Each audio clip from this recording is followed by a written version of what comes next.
Hello everyone, donor রান্নাঘরে তোমাদের সবাইকে স্বাগত জানাচ্ছি। শীতকাল চলে এসেছে আর তার সঙ্গে সঙ্গে এসে গেছে হরেক রকমের মৌসুমি সবজি আর ফল। আজকে আমি শেয়ার করব শীতকালের ফল কমলা লেবুর কেক, বা আমরা এটাকে অরেঞ্জ কেকও বলতে পারি। খুবই টেস্টি হয় এটা খেতে, আর এর ফ্লেভারটা তো জাস্ট অসম। তোমরা অবশ্যই রেসিপিটা পুরো দেখো আর কমেন্টে আমাকে জানিও কেমন লাগলো। আর এই ভিডিওটা যদি তোমাদের ভালো লাগে একটা লাইক করো, শেয়ার করো তোমার ফ্রেন্ডস আর ফ্যামিলিতে। আর যারা আমার চ্যানেলে নতুন এসছো চ্যানেলটিকে অবশ্যই সাবস্ক্রাইব করো। তো অরেঞ্জ কেক বানানোর জন্য আমি এখানে নিয়ে নিয়েছি একটা কমলা। এটাকে আমি এর খোসাটা সামান্য একটু গ্রেট করে নেব। 1 টিস্পুন মতো লাগবে আমার এর খোসা। খুবই হালকা হাতে আমাকে এটা গ্রেট করতে হবে। তো এখানে আমি দেখতে পাচ্ছ 1 টিস্পুন মতো খোসা গ্রেট করে নিয়েছি। এবার ওই কমলা লেবুটাকে আমি চেপে এর রস বের করে নেব। একটা কমলা লেবুরই আমি খোসাটা গ্রেট করলাম আর ওইটার থেকে আমি রস নিয়ে নিচ্ছি। এটা 1/4 কাপ মতো রস হবে। এই রসটা আমি পুরো নিয়ে নিলাম। এবার এটাকে সাইডে রেখে আমরা ড্রাই ইনগ্রিডিয়েন্টগুলোকে চেলে নেব। তার জন্য একটা ছাঁকনিতে আমি নিয়ে নিচ্ছি আধা কাপ ময়দা, আর দেবো আমি 1/2 টিস্পুন বেকিং পাউডার। এবার এই দুটোকে আমি চেলে নেব। আমি চেলে নিলাম ড্রাই ইনগ্রিডিয়েন্টটাকে। এবার এটাকেও আমি সাইডে রেখে দেবো। এবার অন্য আরেকটা বাটিতে আমি নিয়ে নিয়েছি 2টো ডিম, আর ডিমটা কিন্তু রুম টেম্পারেচারে থাকতে হবে। এবার এটাকে আমি বিট করব। তো বিট করার জন্য আমি এখানে নিয়ে নিয়েছি একটা ইলেকট্রিক বিটার। তোমরা চাও তো হ্যান্ড হুইস্কার বা কাঁটা চামচ দিয়েও এটাকে বিট করতে পারো, সেক্ষেত্রে সময়টা একটু বেশি লাগবে। এটাকে আমি 30 সেকেন্ড মতো বিট করে নিলাম। তারপর এতে আমি অ্যাড করে দেবো চিনি। এখানে আমি ব্যবহার করছি 1/4 কাপ চিনি।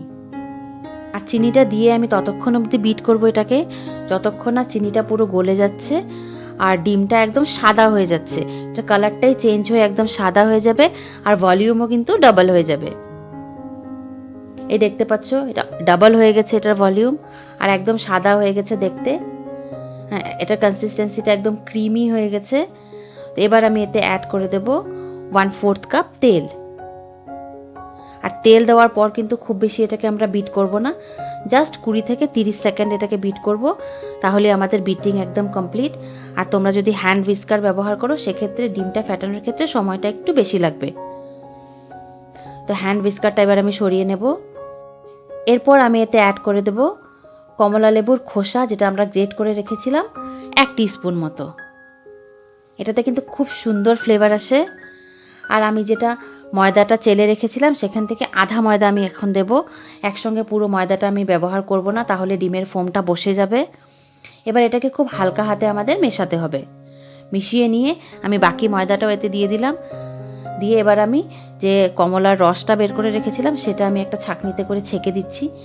তোমরা বাজার থেকে কেনা অরেঞ্জ জুসও ব্যবহার করতে পারো, কিন্তু ফ্রেশ কমলার যে জুস হয় সেটার টেস্ট আর ফ্লেভার দুটোই আলাদা হয়। তো তোমরা ট্রাই করো ফ্রেশটাই ব্যবহার করার।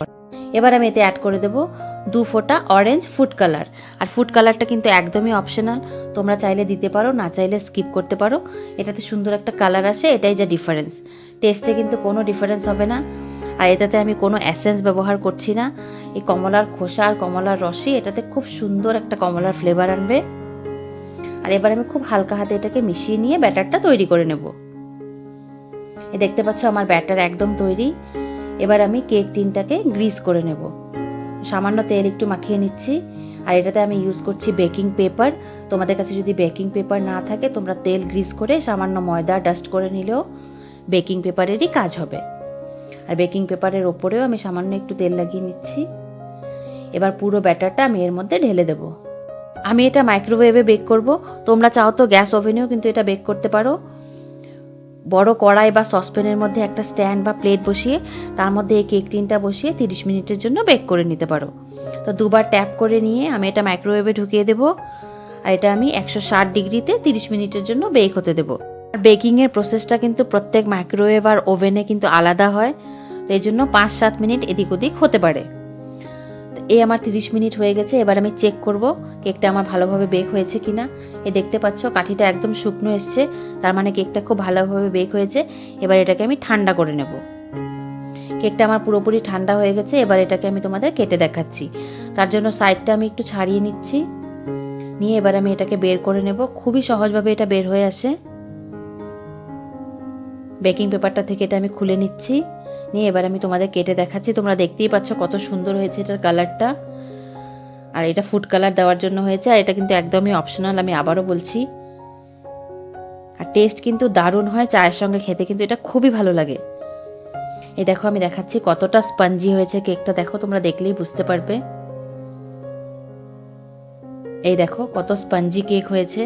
তোমরা অবশ্যই রেসিপিটা ট্রাই করো আর কমেন্টে আমাকে জানিও কেমন লাগলো। আর এই ভিডিওটা যদি ভালো লাগে একটা লাইক করো।